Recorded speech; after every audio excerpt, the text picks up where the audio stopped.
Hello again. Thank you so much for joining us today. I am Francoise Lartigue, the Director of Content and Curriculum at Parent Powered, the sponsor of today's webinar. Parent Powered is the creator of an accessible, evidence-based family engagement curriculum that helps community organizations, schools, and districts strengthen partnerships with families birth all the way through grade 12 to improve student engagement, attendance, academics, and mental health.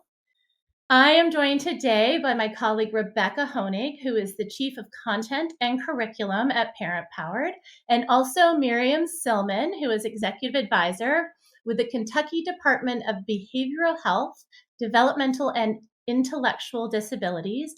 Rebecca, why don't you share a little bit about yourself?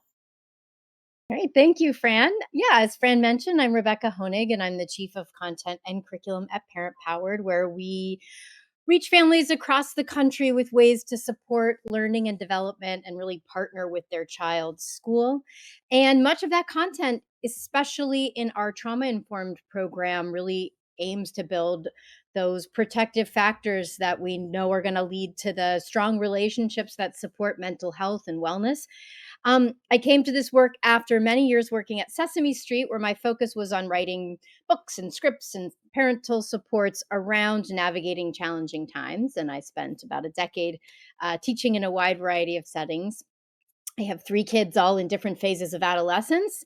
So I also spend the vast majority of my time in the car, driving them around places, and have gotten very good at practicing self-regulation strategies in the car. I feel like I love that. Thank you, Rebecca. And I am so thrilled that Miriam is with us today. Miriam, could you introduce yourself? Absolutely. It's really great to be here. I love Parent Powered and all the things that you do. So I am in Kentucky now. I have been here for most of my adult life, and I'm a clinical social worker. I've worked as a clinician, a researcher, a trainer for many, many years in both the public mental health system, in a university-based outpatient setting, and in a translational research center. And then most recently in state government for the last 5 years, which included through the pandemic. And our department I work primarily across the lifespan, but have always had a real focus on kids and kids and families. And we've done a lot of partnering with our Department of Education. And as a clinician, I did a lot of partnering with local school districts around bringing mental health services and behavioral health services into schools. So it's a real passion of mine, even though it's not the only thing that I do. And I have one child who is now in college, but you still have to practice a lot of self-regulation. She periodically says things like, that's not very helpful, or I'm not a client. Remember, you're supposed to be acting like my mother. So she's a little wise for her age, but absolutely. I find that all of these strategies are useful throughout across the lifespan of our families. So I love that there are so many people here and that you guys are really paying attention to this important part of the equation, this school parent connection. Thanks for having me. Miriam, I know that you are going to be so helpful today. And so let's get started by first defining our goals. We'll start by defining youth mental health and its effect on learning, and then we'll take a look at strategies for partnering around student mental health, and then we'll focus on ways to support well-being and strong communication around mental health. So without further ado, here we go. As we begin our conversation about working together to support student mental health, I think it's really important to define what we mean by mental health. Miriam, can you share a definition or two that you work with? Well, I think if we go to our next slide, we have a nice definition there from the Substance Abuse Mental Health Services Administration. I think that when you look at this definition, you see that that mental health addresses many areas of our functioning. And when we're talking about kids and youth, we're also talking about all of those areas of their development. But I also think it's important to remember that mental health exists on a continuum, and we move along that continuum, all of us, every day. And sometimes our mental health is really strong and positive and good, and other days it's flagging, or it's, suffering, or it's distressed.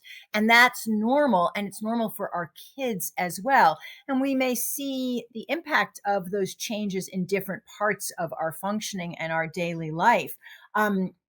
But so I think when we say mental health, we want to remember that it spans that continuum, and that it impacts lots of different areas, or is connected to lots of different areas of our lives in that So, way.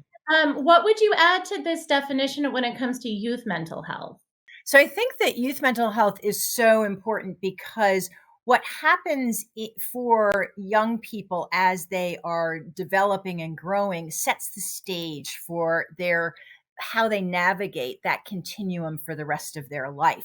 And I love this quote from the Surgeon General, and the idea of youth mental health as a springboard, because what we're doing when we promote positive mental health and we help young people understand what's going on with themselves and their mental health and learn how to manage it. So we're not trying to say, oh, you can never have a tough day, or you can never feel bad. What we're saying instead is that's normal, and here's what you do when those things happen. And that sets the stage for being able to navigate the inevitable ups and downs and goods and bads that we have across our lifespan. So it's really, really critical in so many ways. That really feeds into the work that's being done in the field to advance a two-part definition of mental health. First, that it's having feelings that fit the moment, feelings that are appropriate to that context, right? And second is that those feelings are being managed effectively. Miriam, I'm wondering if you can just say a little bit more about the shift, and then I'd love to pose an example for us to look at through this lens. Sure. So I think this is really, really critical, because, to use an example to illustrate this, if we are having a bad day, and even if we can name what's going on, I feel sad, I feel angry, I'm afraid, I'm worried, that's really helpful. And we can't stop there, because if all we can do is name it, that may not help us get to the next stage of, what do we do with that? How do we move through it, beyond it, to the other side? So, and we are not born learning how to navigate these ups and downs. This is not like some innate thing that you just automatically know how to do. It comes from experience. It comes from modeling from the adults around you. It comes from support. It comes from sometimes trying something and it not working, and then you try something different. So managing the second part of this, learning what to do with those feelings, understanding, yes, this is how they make me feel in my body and my soul and my gut and my brain, and this is what I can do to feel better, or to just feel more in control, or to get it through. And I know that I need to use some other tools even to make the situation better, is really critical, because otherwise we're stuck. If we don't get to that second part, we become stuck. And I think we all know adults in our lives who we think of as, oh gosh, they're always whining, but they never do anything about it. And that seems like a trite example, but sometimes that comes from they never were taught the tools for managing those emotions. So this is really critical. And I'm very glad that the field has recognized that we have this within ourselves. We have to learn how to put all the pieces together, in the sense that, like, we have the capacity to do it. We have to be given the tools and the resources to make it work. Absolutely. And I'm going to share a little example and see if you can help us navigate through what might be going on. So a few weeks ago, a friend of mine called in a panic. She was so worried about her daughter. What happened was that her daughter had learned of a party that most of her friends were going to. She had also seen lots of pictures on social media of everyone having a really good time. She was distraught all weekend. She made comments about feeling like she didn't have friends and that nobody liked her. Her mom tried to cheer her up, but it was to no avail. And by Sunday night, she was complaining of a stomach ache and not feeling well, so much so that my friend let her stay home from school. by the middle of the week, my friend was able to get her daughter to go to school, but it was a challenge. So Miriam, I'm really wondering, is this sort of the type of response you can expect when something like this happens? Is it quote unquote normal? Help us walk through something like this. Sure. So I think it certainly is not beyond the realm of normal. And when we think about normal, we also have to think about the particular kid and what we know about that child and family. Um, but I think this example of feeling left out, feeling like you're not a part of the in group is such a common experience, especially during adolescence. And it carries great weight during adolescence because adolescence is the time when we should be really connected to peers, and that's when we're doing that work. So the threat of not being connected gets even bigger. So sometimes we as adults think, oh, they're just so they're exaggerating their response and they're so sensitive to this. But actually, that's kind of an appropriate response for an adolescent because those peer connections are so important. But once we understand that, I think that that going to extremes is something that all kids do, even adults do that sometimes. And our role as the adult in that situation can be to help them remember that it's not always going to be like this, to help them Mhm. find ways to get through the moment. Maybe to also say, if you need a little bit more time, like your friend did, to say, I'm not going to push you to go to school on Monday. That may just feel like too much. And to know in her own mind, but we're not going to never go back to school, right? So finding those balances in that way. And we're always watching to see. I think the things that were good about this example is your child was able to express what she was feeling, or this child was able to express what she was feeling. She was able to say, in essence, I'm afraid I'm never going to have friends again. I'm afraid that nobody is ever going to like me again. And that gives us a window into what it felt like, even if it wasn't necessarily rational from our perspective, but it felt very real and rational in that moment. And by talking about it, that was the first step. And then she started to figure out, okay, well, this person is still my friend and they're talking to me. And I think I probably can go back to school because there is a few other people. And it feels really bad. And, I actually am surviving it. Right. And that's part of what we're doing to build resilience for our kids as we do it. So being there, just being present with them is so powerful. But I don't hear anything in that would make my antennae go off, even with that sometimes people will say, well, it turned into a stomach ache, and was the stomach ache real? And you know what? The stomach ache probably was real. And it was real because she was hurting emotionally.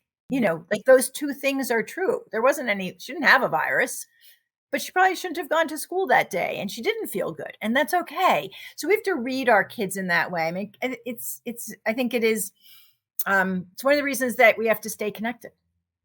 Thank you for that. That's very reassuring. So if that was a typical response that would not raise flags, why don't you talk about some signs that could indicate a potential mental health concern? Sure. So I think that one of the things to remember is what I said earlier, that, there's no like check mark. If you have X, Y, or Z on this particular list, that means, oh, automatically you're at the end of the continuum that says there's a mental health problem and you got to get immediate help.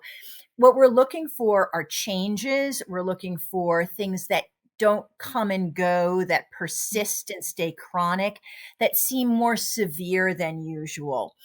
So, we all have days, and our kids have days where their concentration or their memory isn't as good. But if you see a pattern, either connected to particular kinds of events and situations, or something that has started and isn't going away. Same thing with changes in appetite and sleep. So when we're looking for those changes and those persistence in that way, and especially when you see things clumping together, so you see more than just a few of these, and they are sticking around and persisting in that way, and the so all, as I said, all of these can come and go. But when you as a parent say, this doesn't seem to be getting better, or as a teacher, you notice that it's going on, that's when you should notice a little more, ask some more probing questions, see, how are you today? What's going on? Who have you been hanging out with lately? Do a little bit of inquiry to see. Of course, on the right side of the slide, the things like hearing and seeing things that other people don't, having full-blown panic attacks that get in the way of functioning, or other kinds of behaviors that really impede functioning, whether that's social functioning, not being able to be with friends, cognitive functioning, not being able to think things through, problem solve, manage things, or moods. When we see those things, then when we definitely want to be checking in and saying, what's going on here? And can we get some outside help? Would that be a good thing to do in that way? So I think it is that what knowing the baseline and seeing when it changes. So when do we know if it's an emergency? Let's just cover these really quickly.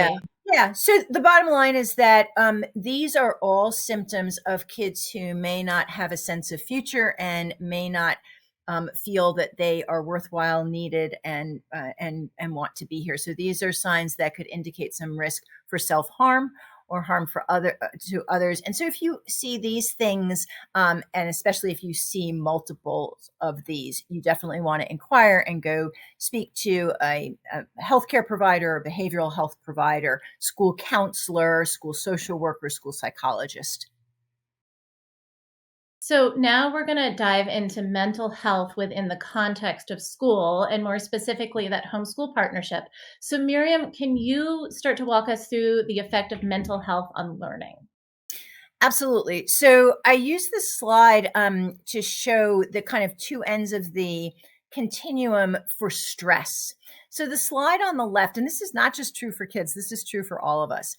The slide on the left, the upside down triangle, says that when we are not under stress, our brain energy has a lot of room for thinking, higher order thinking, executive functioning, all that cognitive work and learning, and lots of space for our social emotional relationships. And we don't actually need to spend a lot of brain energy dealing with regulating our behavior, our thoughts, or our emotions, or our basic survival. But when we feel threatened in some way or under extreme amounts of stress, we look more like the triangle on the right, where we divert brain energy to that survival mode and to just getting through. And when we divert that brain energy, we have much less available for that higher order thinking and learning. And for kids, that's what's especially important. So kids who are under chronic stress, whether that's stress in their environments or stress that's internal, are literally not as able to learn. It doesn't mean they don't have the capability. It just means in that moment, the tools that they need, the resources that they need for good learning are being diverted elsewhere. So they may appear to be learning something on Thursday, and then on Friday, it's like they weren't even in class, and the teachers are really frustrated. And there's not something wrong with them. They don't have a learning disability. It's that the stress has hijacked their learning abilities for that period of time. How does it play out across other aspects, school-related aspects?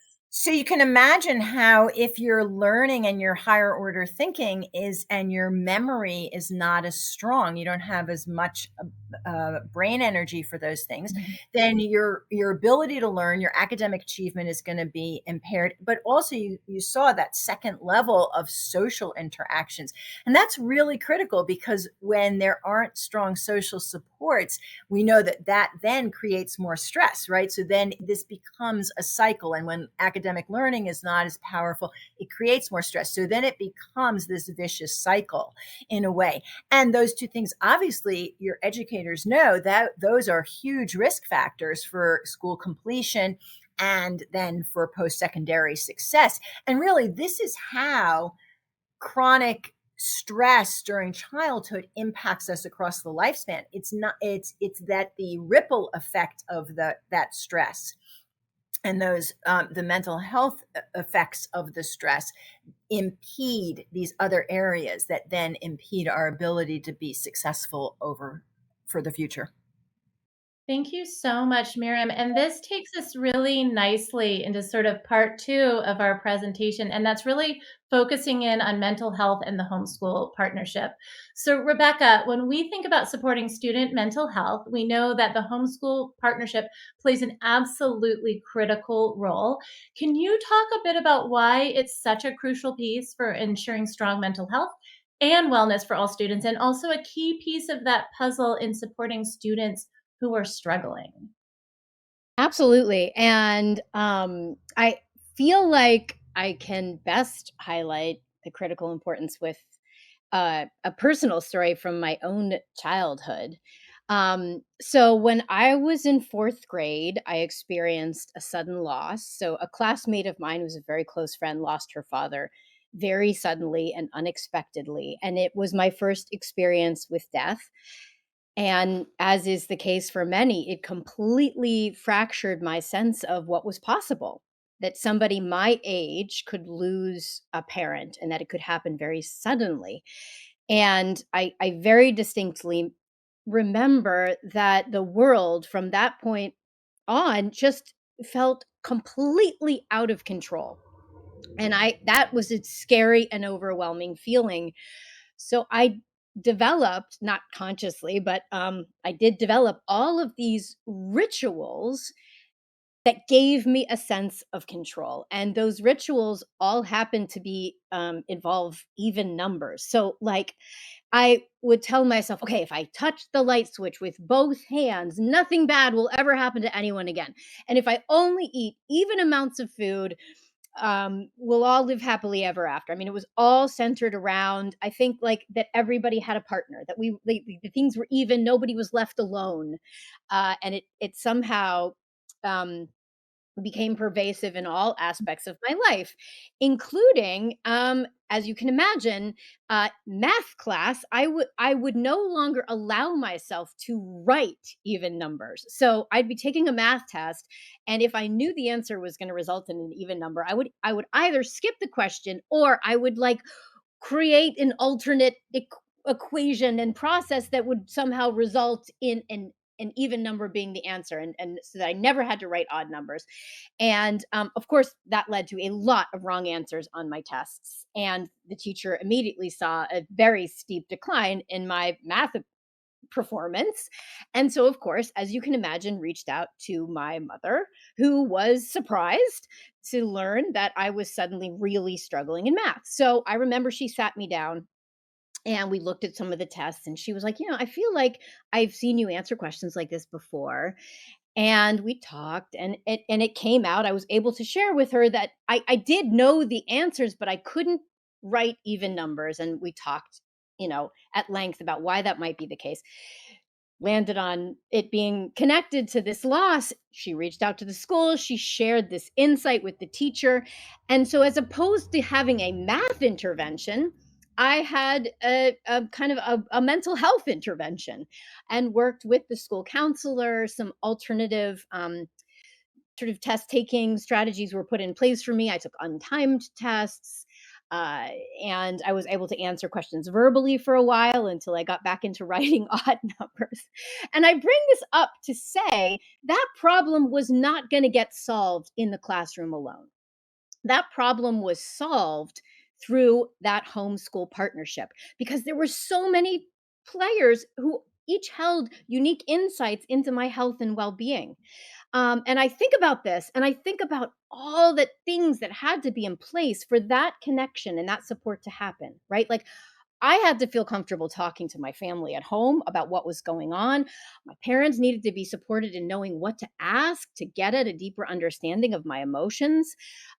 They had to feel comfortable calling the school and advocating. The teacher had to have systems in place to form that partnership and to support that intervention. And that, to me, all of that is the work of family engagement, right? We live at that intersection.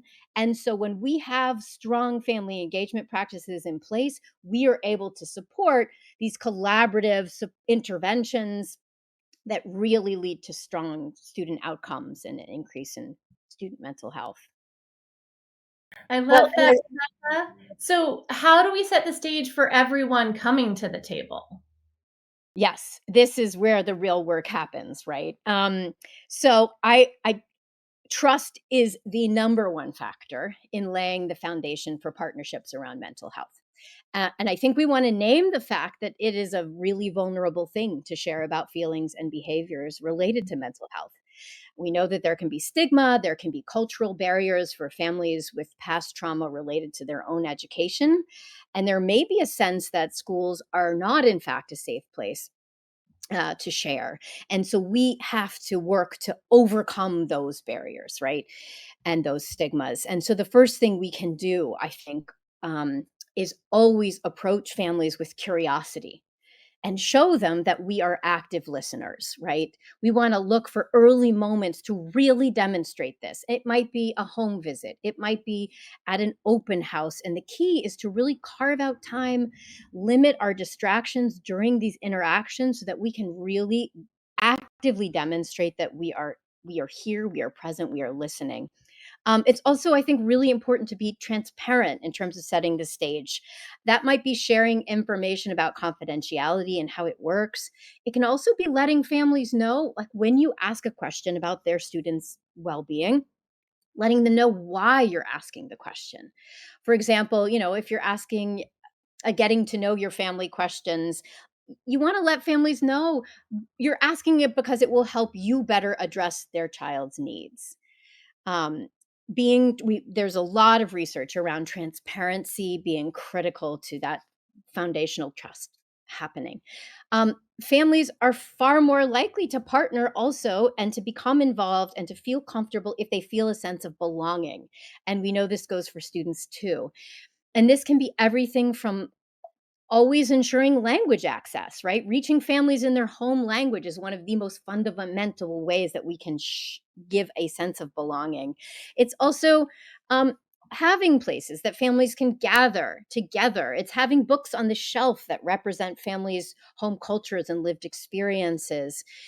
All of these being ways that families begin to see themselves within the fabric of the school, which breeds that sense of belonging. So now, assuming that you have built that foundation of trust, it's always really important to set the stage for ongoing communication, right? As we look at like setting the stage as the first step. So one of the things we can all do is like consider doing an audit and looking at all the ways that families are encouraged to reach out to you. You know, and do they have what they need in order to do it? So, for example, if the way to share concerns and insights with you is email, like, do they have a computer? Is their email set up? Have you been very clear about who to reach out to? Oftentimes, it can really help to have that warm handoff. So, someone is walking them through how your communication systems function, and it's someone who they trust and have a relationship with.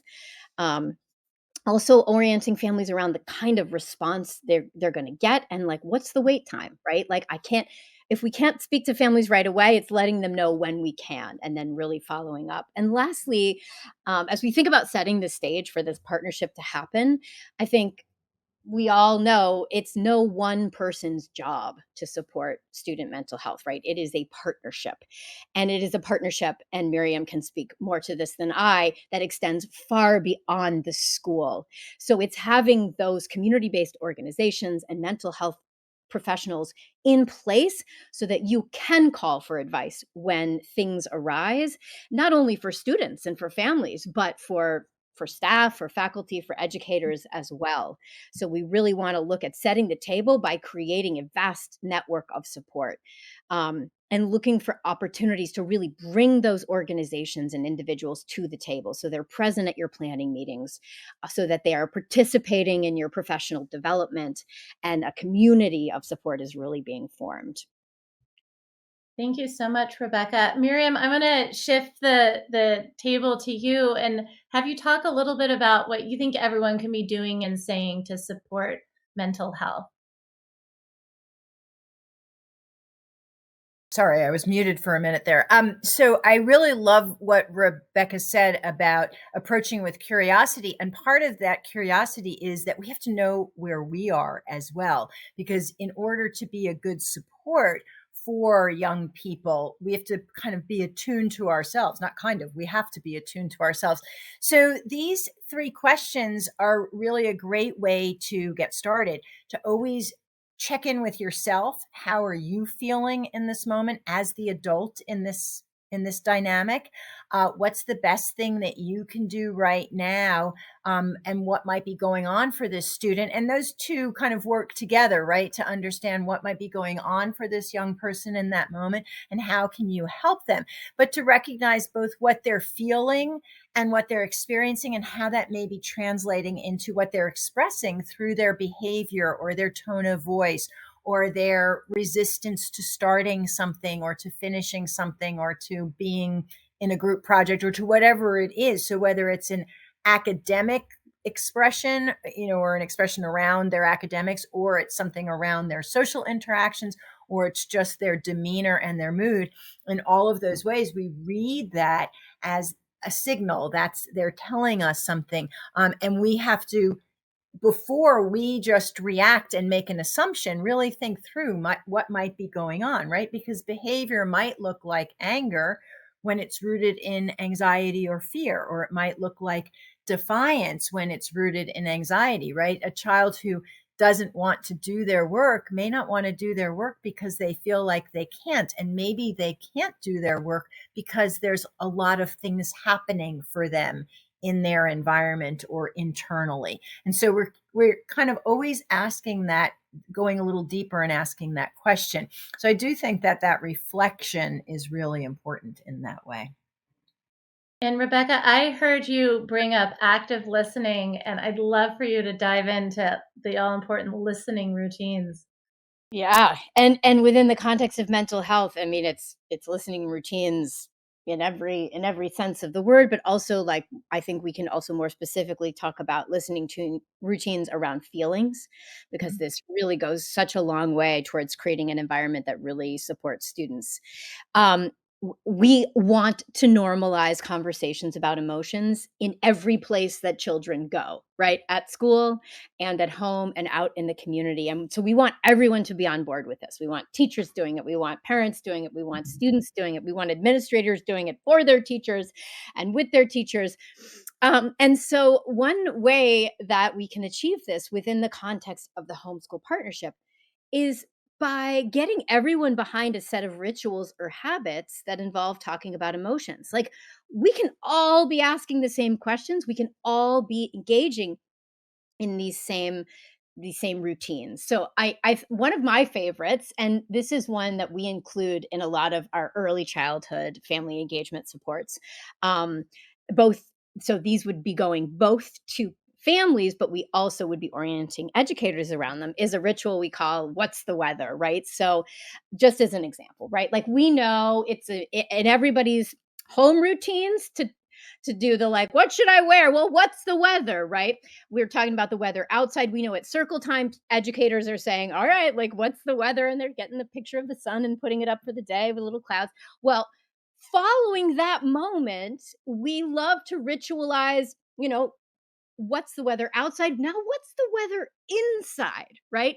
So that at a very young age, we're looking in and we're saying, oh, it's sunny and a little bit cloudy, and can you talk a little bit more about what feelings that brings up? Like, so if it's just an example, right, of, like, if we're all checking the weather and we're all getting behind this shared language, we have routinized it. We have baked it into our everyday routines.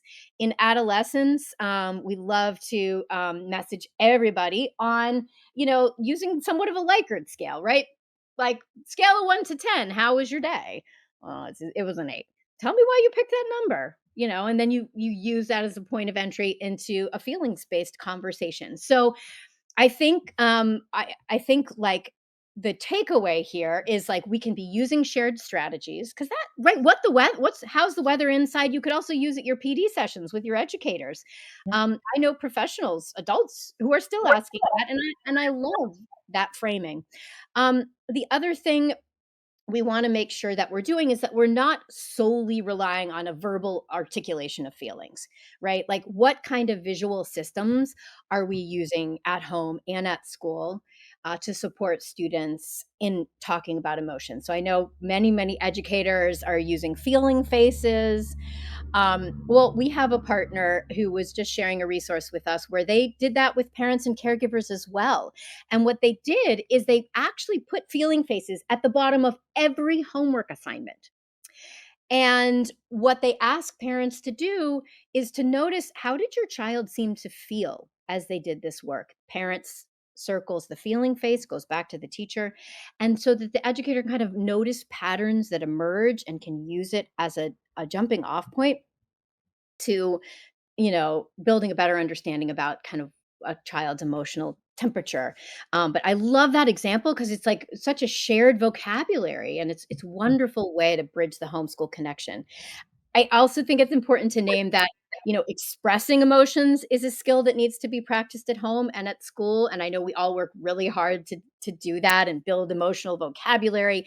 Well, so is listening to other people express emotions. That is a huge skill. And as the parent of 3 adolescents, I am testing my abilities on the daily, because as an adult, it's so hard not to become activated as children and adolescents share about their feelings.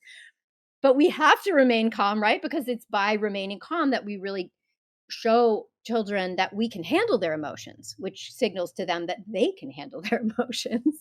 So I am all in favor of, the next family engagement event you host with parents, like consider doing a parent university session on co-regulation. And Miriam, you're going to talk about this, but this act of like really acknowledging listening as a skill that has to be built and supported, I think is so critical. And it's exciting too, because how wonderful to come together at a family engagement event and really just focus on hearing each other and listening and practicing those muscles.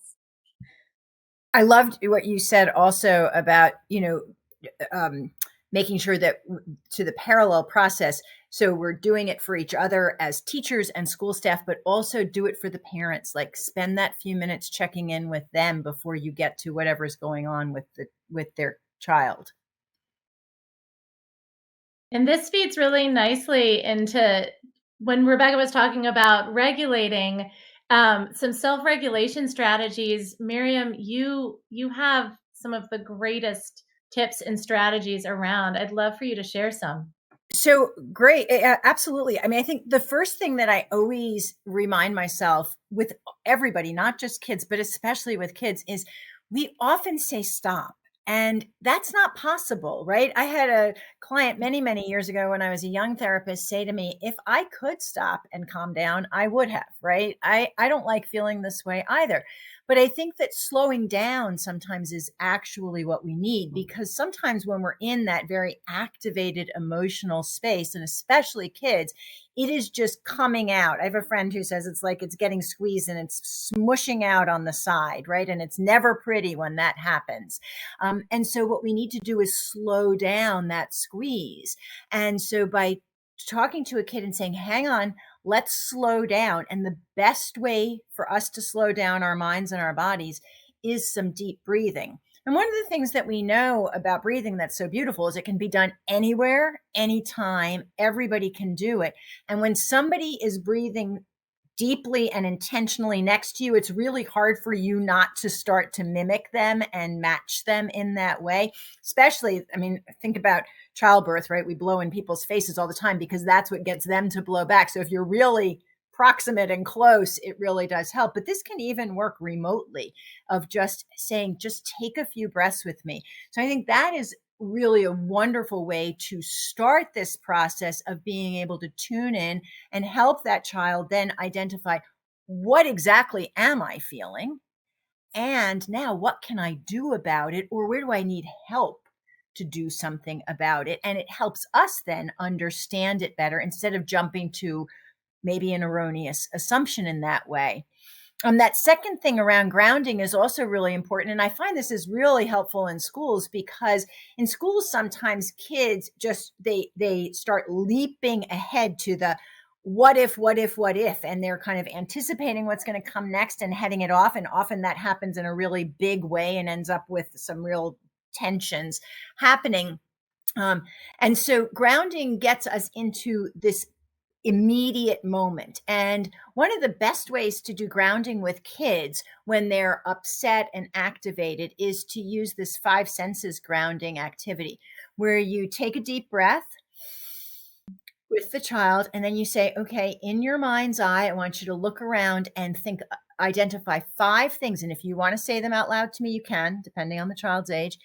Five things you can see. And they may say red shirt, alphabet on the wall, whatever's in the classroom or in the space that you're in. So they're either saying it in their mind's eye or they're saying it to you. And then you ask them to focus on four things that they can hear, either inside their body or outside. Maybe they can hear their heart pounding. They can say that or notice it. Then three things that they can feel on their skin or in their muscles or somehow in their body. And then, depending on their age, two things they smell, one thing they taste. But it gets them to slow down even a little more, to tune in and to realize, okay, I am here in this moment. And then you can start to problem solve. So this is part of also, what we know as connecting before correcting, right? And using that relationship in that way. But I do want to point out that there are some kids, and a lot of you probably know who your students are who have this, who need to physically metabolize some of these stress hormones that get activated when they get really upset. And so when we say to them, sit down, I want to talk to you, that will escalate them more. So if you have a kid who needs to move around, to procreate around the room, take a walk with them. Talk to them as you're walking up and down the hall or outside. Let them move around. Give them a fidget for their hand, right? To say to them, to try to contain them more, it's like trying to cage an animal who really needs to work that through. So you need to know, or start to get to know your kids, and you can ask them, would this feel better if we took a walk, or if you could get up? You don't have to sit in the chair, or to have some fidgets, as I said. So those are three ways of promoting self-regulation. And then you can move on. And hopefully, as you get to know students, what are the things that help them to calm down and stay calm. Thank you so much, Miriam. We're going to round this section out with Rebecca. Can you tell us a little bit about that all-important cultivating a community of care, cultivating community for families? Absolutely. And this is so exciting when you think about the power of family engagement, because we know that one of the greatest contributors to mental health is having connections and supports in place. And family engagement really has the potential to play such a key role in this, right? Like the more spaces, both virtual and in person, that we can create for families and educators to be together, to be forming community, the more we can really support everyone, and the more that support spreads, right? Because when our schools become places, and our sports fields and our auditoriums where folks can gather and meet each other and sort of find people in a sense of belonging, it just kind of has a ripple effect on community-wide mental health. So I think one of the things we all do, right, is we look for ways to eliminate barriers to participation, because it is impossible for some and very hard for others to come together in person to events. So we always want to be looking for, like, well, if we're going to host something, what are all the ways that people can join? Is there a virtual way to join? Are we going to offer things at multiple times so that we can catch families at different points in their day and open up possibilities of attendance that wouldn't happen for some people if we stuck with the same period of time? We also want to look for ways to meet families where they're at. So how do we show up where they are, whether it's in a health center, whether it's in a community center on the side of a sports field, and just try to create more community connections?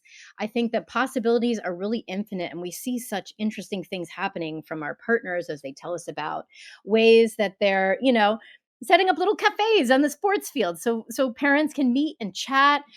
There's a wonderful intervention in our community called Kitchen Table Talks, where families are hosting around their kitchens talks about the most pressing issues related to the teen years, basically. So a lot around substance use and some of the biggest, technology safety, but it's parents leading these conversations in their home spaces, inviting folks in and chatting and really becoming resources for one another. Another thing I think we all kind of want to see more of and want to get even better at, and there's a real move in the field, is to make sure that we're creating communities around decision making, right? So we're bringing everyone to the table as we talk about interventions and supports and the types of, say, workshops families want around mental health. We want families at the table when those decisions are being made. We want our community based organizations and our mental health supports to be coming together to collaboratively make decisions about how we're going to support one another. So it's just a wonderful opportunity there to really widen the table and widen our support networks and our points of connections. And I see you were already you're like, bringing Rebecca, up hurry up, she's getting a resources, reply. Rebecca. We have actually some that we would love to show you. Rebecca at my work puts us in contact with many schools and districts across the country. And so, Rebecca, let's talk about some of the bright spots that you're seeing in things that our partners are doing to support mental health.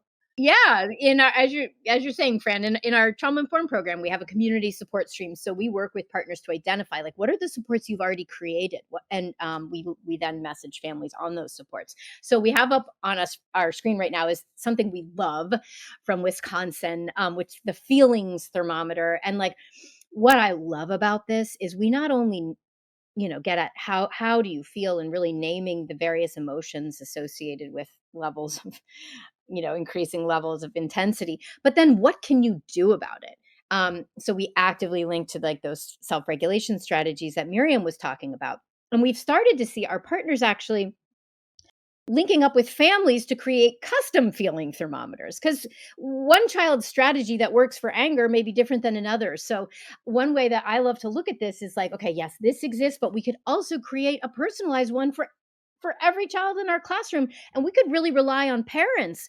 What works for your child when they become activated, when they're anxious, and fill these out together. Like I could imagine doing this at a parent teacher conference. What a wonderful way to kind of develop a shared understanding and shared vocabulary around supporting a child's feelings. On the next slide, you'll just see we're seeing more and more partners hosting parent universities around supporting student mental health. The number one request we get, especially in adolescents, is for support around social media and mental health. Miriam, I don't know, like I know we're on under the clock, but this is a huge concern everywhere, and I wonder if you wanted to say anything about this. I think it's its own webinar. Here's the thing. This is such a double-edged sword. There are so many ways that social media has literally been life-saving for some kids and tragic for others. And so it's not the medium, it's how we're using it. And it really does speak to the all of us being connected. So parents and kids being connected, schools and parents being connected, schools and kids being connected to figure this out. But this is fodder for a whole other webinar, I I think. know, right? And something to sort of point out here, though, is like if I were going to edit this, I would also want to make sure there was a virtual way to join. So this is again an example of like we'll always be thinking we can offer these wonderful mental health resources and community connections, but we want to make sure that everyone has a point of entry. And this last one, uh, mental health crisis card. So I think we're highlighting this. This is again from our partner in Wisconsin. We see kind of an individualized support. So it's an opportunity for a family to come together or child to come together and really define like, here's what I need from you when I'm activated, when I'm in this moment. And, families hold such incredible insight into what their children need. And so I think this is a wonderful kind of example of how we can really form a partnership around addressing students' unique needs and unique supports. Oh, thank you so much. So we've covered so much today as part of this discussion, and we have actually even more to share with you. There is this amazing takeaway that we put together. It's a compilation of additional resources that include strategies to promote student self-regulation in school and at home, how to create that all-important culture of care, and how to partner with parents and caregivers to support their children's well-being.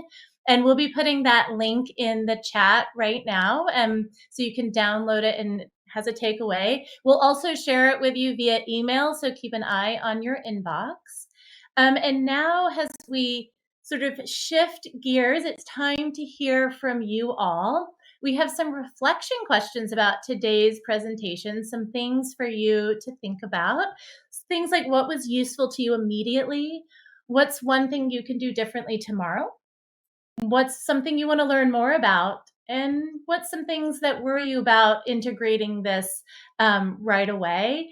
And while you're thinking about those reflection questions, you can share your thoughts in the Q&A, or And we actually any have other a questions lot. you have. There are a lot of questions in the Q&A, There Fran. are a lot of questions. You have all found the question mark and have been putting your questions in, so I don't even need to remind you how to find them. So we're going to actually get to your questions right now.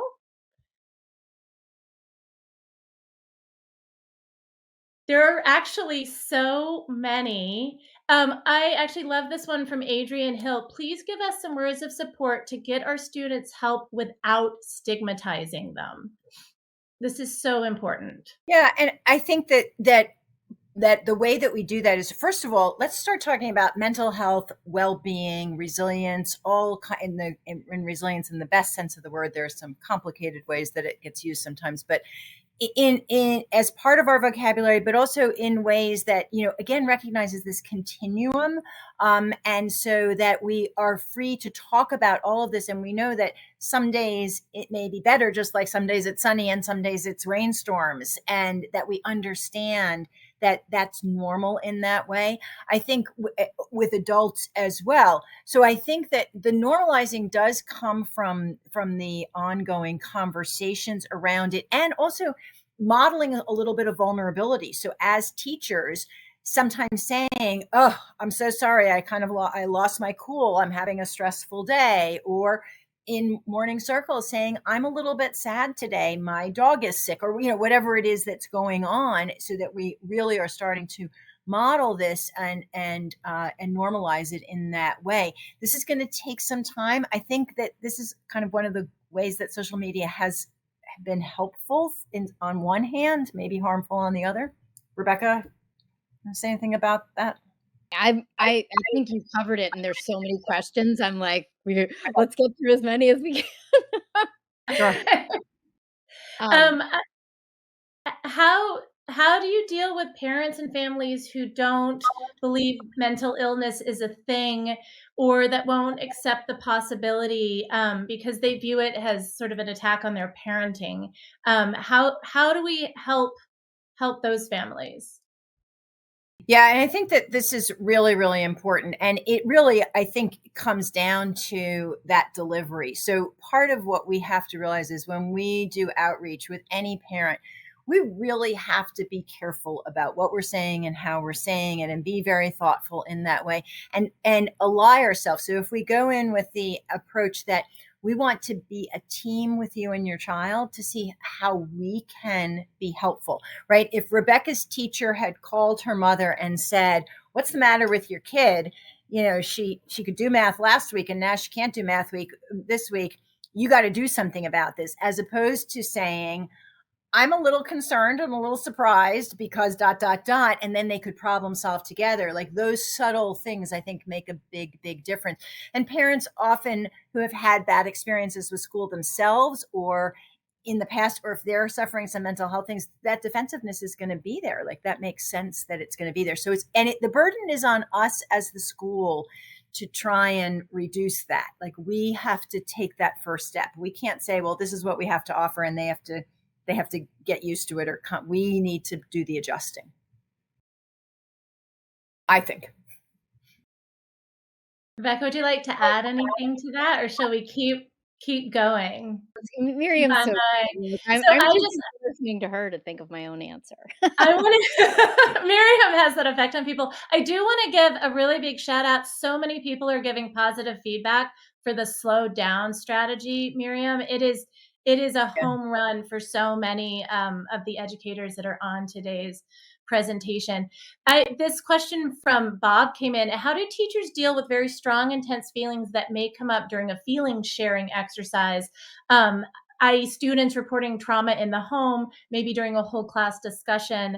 How do they discern the effect on other students within the time frame of the exercise? So I think that that's a perfect example where a teacher is going to really model, wow, that's big. Like, you're going to name that somebody has shared something big. And when we hear big things happening for other people, that can make us feel concerned, worried, upset. Like, we have to normalize this. So at whatever developmental level it's appropriate. And, so obviously you're going to want to get that student who's disclosed something to some extra supports, and also check in with the other students. And that may mean that you get hijacked away from what was planned in your lesson plan that day, but that may be necessary because you don't want to leave that sitting with those students. So checking in, same thing happens if there's been a death in the school or a death in a family in the classroom, or hopefully not, but a death of a student, and you want to be checking in, like, we know this has happened. How's everybody doing today? I just want to check in with everybody. We had a pretty heavy conversation this morning. How's everybody doing? So you're going to make sure that you do more of those check-ins through the day. And when you see a kid who seems to be struggling more, you're going to do some individual outreach to them. And yes, I know the teachers are saying, really, I have so much on my plate already. And I want to say that I'm not trying to suggest that you need to become mental health professionals, but I think the reality is that it's here. It is in your laps. And so there's no getting around addressing and responding to this. And it is asking more of you. I'm going to tell you. And I do want to say that the giving is powerful. You are so important in kids' lives. Like, that's the other piece, is to think that you don't matter. Like, you figure in a very big way, whether the kids let you know that or not. I'm going to hopefully get to a couple more questions. This is a great one from Sarah. Continued conversations about co-regulation techniques for teachers. What can you give us one or two more co-regulation techniques for teachers that they could use in their classroom? So I think that if the classroom is getting excited, or if you have a particular situation with some kids, is that to help them slow down and to do it with them. So that co-regulation is, you're going to model it. You're going to be that container. Wow, this is really big, what's going on here. I'm not exactly sure where it's coming from, but I can feel how important it is to everybody. So you're acknowledging it. You're validating what they're feeling is real. I feel like I need to slow down. I think we probably all need to slow down. Let's take some deep breaths, and the whole class together, or the kids who are involved or whatever. I think that that's really powerful. It sounds really dorky sometimes.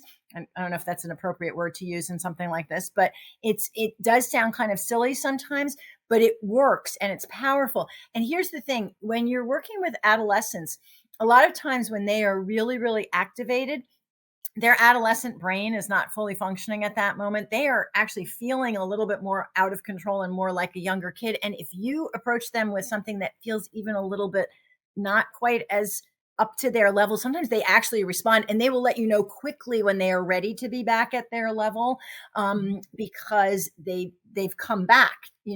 They're rewired in, they're reconnected in that way.